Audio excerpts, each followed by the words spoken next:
Formal, such as sitting meditation using the breath as a focus. Informal, such as making a cup of tea with awareness. History. The practice of mindfulness goes back thousands of years. Many spiritual traditions have encouraged presence in the moment as a way to be in touch with our inner selves or the divine. Buddhism has made mindfulness a core part of its teachings, more so than any other tradition.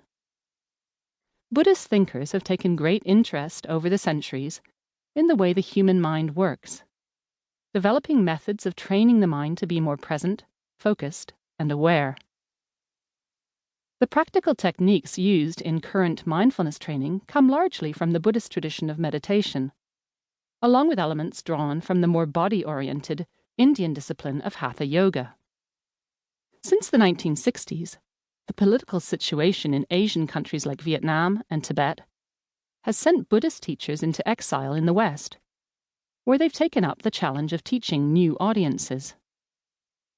Meditation practices, which were traditionally done by monks in a forest or monastery, have been adapted for busy Westerners with jobs and families.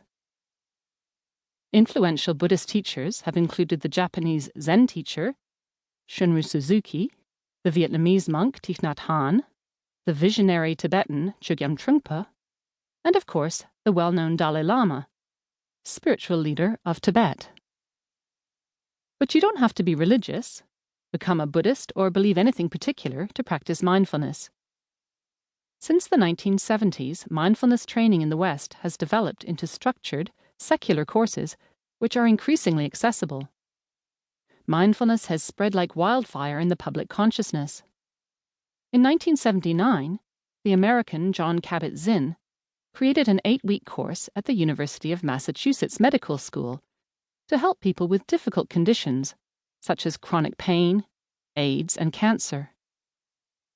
Without being able to cure them, he discovered that meditation could help them relate to their stress and suffering in a different way.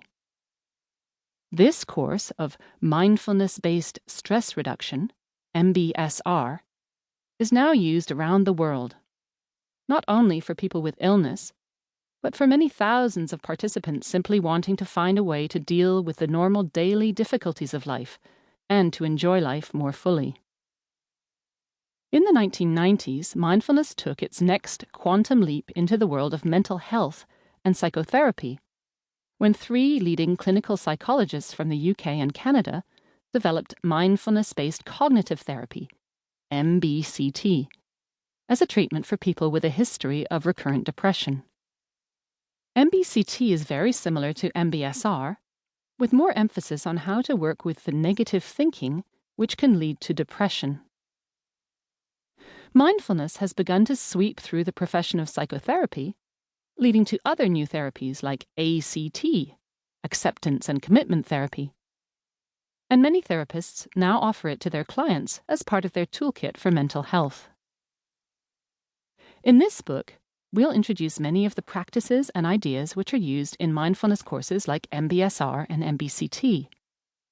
We'll also draw inspiration from great mindfulness teachers coming from the Buddhist tradition, who carry with them years of deep training in the practice of meditation. Key terms. There are some key terms that will come up again and again in this book. It's worth taking a moment to acquaint yourself with them now. Meditation is used in this book to refer to a formal practice which helps us train the mind to be more aware and present. Mindfulness is used to describe a more general approach of being aware of our experience in the present moment, without judging it, which the practice of meditation can help us to develop. Mindfulness-based stress reduction, MBSR, is an 8-week course that trains participants to be mindful and to relate better to stress, pain, and other difficulties. Mindfulness-based cognitive therapy, MBCT, is similar to MBSR, but with elements developed more specifically for people with a tendency to suffer from depression. Science. The move of mind